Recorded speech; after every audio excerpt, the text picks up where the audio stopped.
1%, as you well know, is overwhelmingly white. We're talking about the top tier of Americans who have and own a majority of the nation's wealth.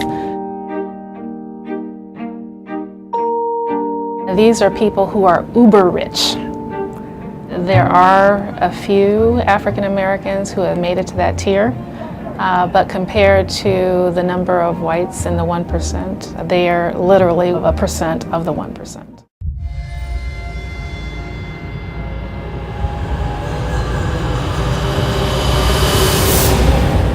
Beg the white man for mercy. Beg them to not kill us. And that's all we do. But then we go back and we turn on the TV to watch NFL. We go out and we eat McDonald's. We go and get KFC. We go and get Chipotle. You know, we go and it's like, obviously our black lives don't matter to some of these white supremacists, but our black dollars sure as hell do matter. 7 a.m. in Atlanta, and sugar lovers are already lined up for their donut fix. They're so good, they're sublime, or so says Kamal Grant, the face of the franchise. He says customers are sometimes surprised to find out he owns the shop. Normally when black entrepreneurs get into business, they get into a black business or to sell black people, but I got into a business that I really liked, and people are kind of shocked because we do it at such a high level and they see that a young black man does it. But this shouldn't come as a shock in Atlanta. The so-called capital of the New South is a hub for African-American entrepreneurship. Public incentives and private networking have given minorities the courage to leave behind the 9-to-5 and try out their big ideas. About 24% of the city's businesses are African American owned, and relative to the population, where African Americans make up 31% of the population, you can see that that's a huge number, and it's something that the city is very, very proud of. But the economic downturn has hit African Americans hard in Atlanta. The unemployment rate for blacks hovers over 13%. You pressing down on your shoulder, is that okay? For many, starting a business is a matter of survival. Okay, relax your head. Ursula was laid off from her real estate job in 2008 and started up a massage therapy practice. She's still struggling, but says through social media networking, her clientele is growing. I have honestly never worked so hard in my life, but I'm working hard at something that is mine and something that, that I'm really passionate about. Kamal also got a boost from the blogosphere. An investor in Thailand read about his gourmet donuts online and invited him to open a shop in Bangkok. We're going to be up and rolling and taking these A-Town creams here that we did so lovely. You see the beautiful A, and taking them to Bangkok and spreading donut love all across the world. And that's really been the goal here, is to try to spread donut love and see how many people will love donuts as much as I do. So, a sweet reward for years of hard work to make his dreams come true. Talking about Black Lives Matter, but I'm going and putting my black dollar in a white man's pocket that won't even hire me. The same dude that I'm begging for mercy is sitting here not hiring my people, not giving a shit about my people, and I'm sitting here putting my money in his pocket. I'm not saying that I don't want white businesses to exist. I'm just saying, how about we support our people? Because if we don't, nobody else will. I go and I see some of these taco shops, all Mexican. You go to the Chinese store, all Chinese. You go to these places, you go to the deli grocery, and it's all Arab. But I never walked into a place and saw all African Americans unless it's a hair braiding store that's not even, not even supported by the community. People walk by and they ridicule them. Oh, look at these dirty Africans braiding hair. Oh, they dirty. Nah, I don't go there. I'd rather go to the Dominican spot. Mind you, I'm Dominican, but this is just what I hear from the American blacks around my neighborhood, ridiculing Africans. And it's just like, it's insane. Like, you see some of the Jamaicans, the Jamaican immigrants, they come here and they start up a business. They start their own businesses. But the native black Americans that's here is not starting no businesses. What the fuck is going on? That's what I want to know. I would rather put my money in a black business than put it in a white business, because I know that my people need that help. I'm not gonna sit here ridiculing Africans for braiding hair, calling them dirty and dusty and all that, and I'm going and eating at McDonald's. Who's dustier? And the funny thing is that, you know, the reason why we have to address white supremacy is because that stigma of people of color having a business being dirty or being bougie or ghetto, that stigma is stimulated by white supremacy. Because you go and you see all of these commercials and all you see is a bunch of white people for the Head and Shoulders commercial, for H&M, and all of these different commercials is just all white people most of the time. And it's all white owned. So we figure that anybody that's a person of color that has a business is automatically going to be ghetto or not trustworthy. And we rather put our money and our trust into a business that's not black owned because we think that that's higher or classier because it's corporation, that we should trust them more, that they're more trusted. So we got businesses like Chipotle, and mind you, I used to work at Chipotle, so I know that's a Jewish owned, white owned, whatever, but it's definitely not Mexican owned. And sure, whatever, it doesn't make you not pro-black for eating at these places, but you just gotta consider, these dudes take peppers and they call it fajitas. These dudes take tofu and call it sofrito. Last I checked, none of that shit was accurate. So they literally just take shit and rename it. And it's like, if we continue to support nonsense cultural appropriation like this, next thing you know, a white man will come and open up a whole corporational chain of hair braiders and locticians. And sure, they might hire black people, but it'll be white owned. And they'll start calling Senegalese twists freaking, I don't know, something eccentric like dashikis. And until then, we gonna keep doing the same bullshit and putting our black dollars in the white pocket. The most ironic thing on earth that I actually saw once I came into this industry was that the wealthiest people that I come across on a day-to-day basis usually tend to be the people who spend the least amount of money. They're the least flashy. So when I first started out in this industry and someone would come into my office right here, they come right into this office here, and they would come in and they would be, decked out. I'm talking designer clothes, the nice shoes, the jewelry, everything like that. Hair done, just everything's perfect. And I would think to myself, okay, all right, we're about to do something today. I'm thinking this is somebody with some money.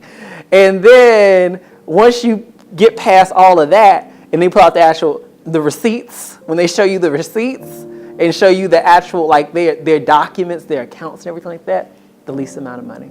But then the one who pulls up in your office in a 5-year-old, 10-year-old Subaru, wearing really just like plain clothes, nothing over the top.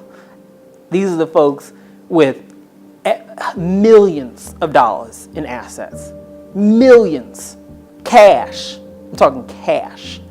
And to me, I'm sitting here and I'm thinking to myself, you know what?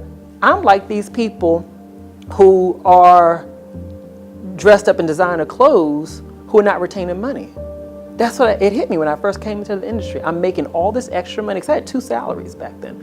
I had my salary from my day job. I also had the money I was making from doing this work, right? So you're making over $100,000 a year there. At that time, over $100,000 just doing insurance. This is before I started getting into doing investments and things of that nature. Making all this money. And I'm sitting up here across from these people who are just like me. We're all dressed nice. We're looking good, looking fabulous, and broke. Broke. And how I define broke, broke has nothing to do with how much you make. It has to do with how much you keep. If every time you get your checks, at the end of the month, you made this much money and you spent that same amount of money, or in some cases, you're spending more than what you made because you're using credit to supplement things, right? Then you are broke. And the people who I saw who were spending the least amount of money were the people who were building wealth, and I figured it out.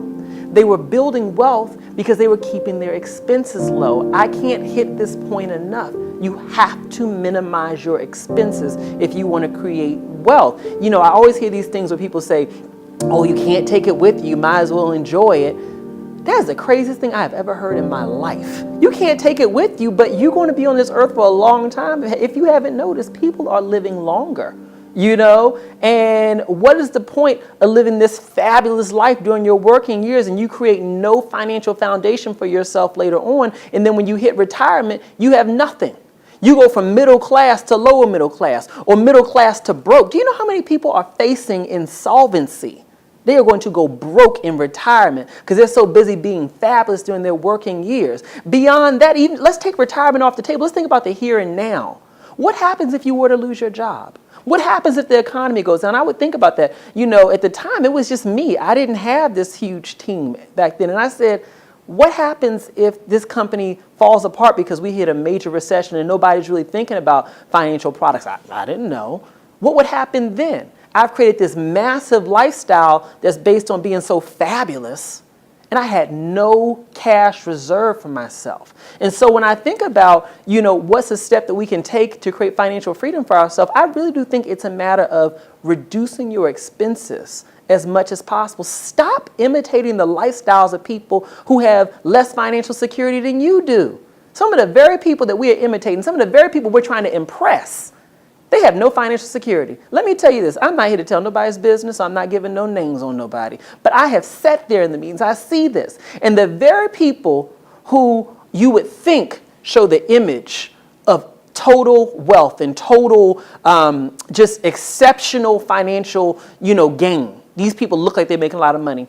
They do make a lot of money. They spend the same amount of money. They're broke. They're broke. We got to change our mindset to stop imitating those people if we want to create financial freedom for ourselves. And the way that we do that is we have to look at our expenses. What expenses can we reduce as much as possible so that at the end of the month, the difference between what we spend and what we bring in, so the difference between those two is as wide as possible. Because that's where wealth is created, in the gap. I call it the gap. The gap between what you spend and what you make. And imagine, you keep your expenses at a nice low level and you keep on making more money, keep on making more money. That's the sweet spot. That's the real sweet spot. You don't have to worry about a recession. You don't have to worry about nothing. Somebody say, hey, you want to go on a trip with me to Greece? Oh yeah, absolutely. Let me just go ahead and pull out that debit card, not credit card, that debit card. Swipe that, go ahead. We can get on the flight, whatever you need. An emergency comes up, no problem. I got that. That's what wealth is for. Wealth is not just about sitting in the bank. Wealth is about allowing you to have the freedom to live the way you want to live, allowing you to have the freedom to never have to say, I can't afford that. And if you want to be able to live that way, then you have got to keep your expenses It has low. to do with something called the racial wealth gap. For every dollar of wealth held by the typical white household, the typical African American household owns only 6 cents of wealth. 6 cents. You heard right. So how did we get here? When you think about wealth, you have to understand that it's generational, that wealth left over generations actually compounds and builds and grows. African Americans were held as slaves and they weren't allowed to earn any income. They weren't allowed to own things at one point in this history, and that actually has contemporary effects. Effects Eddie Brown knew all too well, but was able to overcome.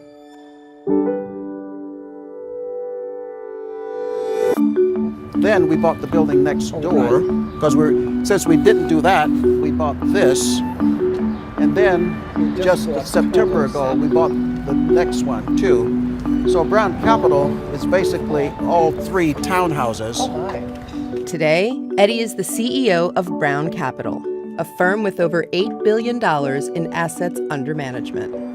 Along with his wife Sylvia, the Browns are hoteliers, patrons of the Black Arts, and philanthropists.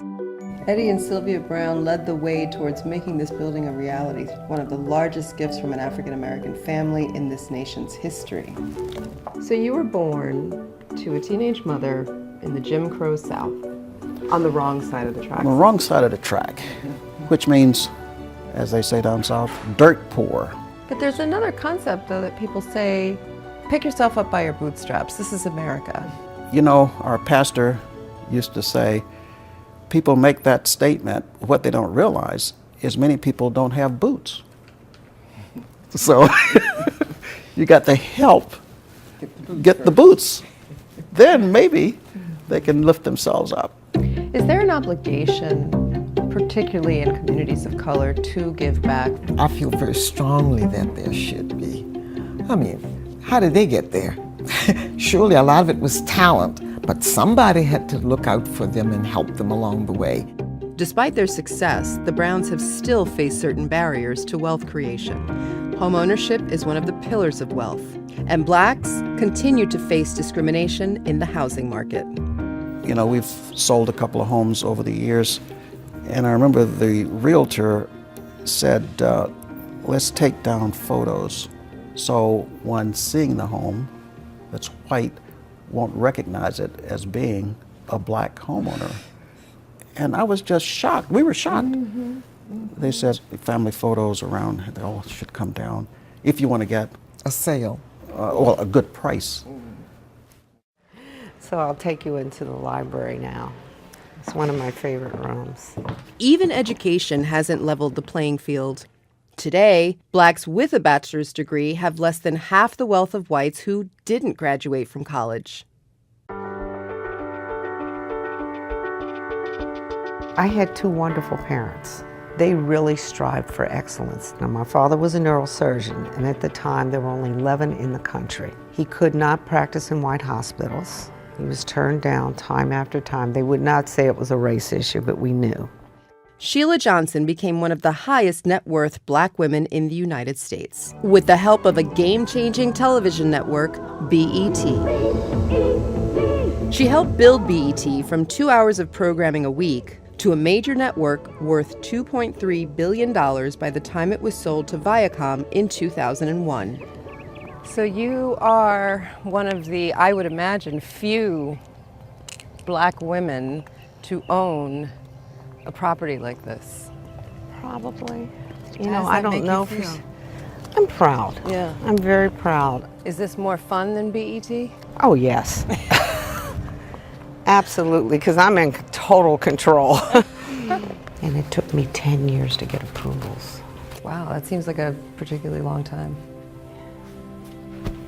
It's a story that I think as an African American, they didn't want me to do this. And it was the fight of my life. I've never been more frightened in my life. Despite the pedigree that you have, despite... They didn't care. They didn't care. If you are a person of color, you can have as much money as you want. You're still who you are. And that was a lesson I really learned. But there is a loneliness that very wealthy African Americans do feel in their lives. When it all comes down to it, there are very few people in that category.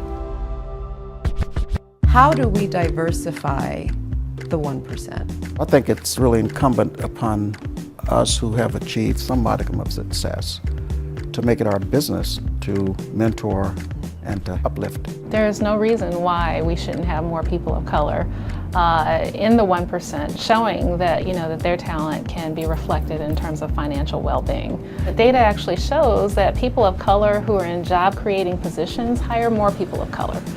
It's about power.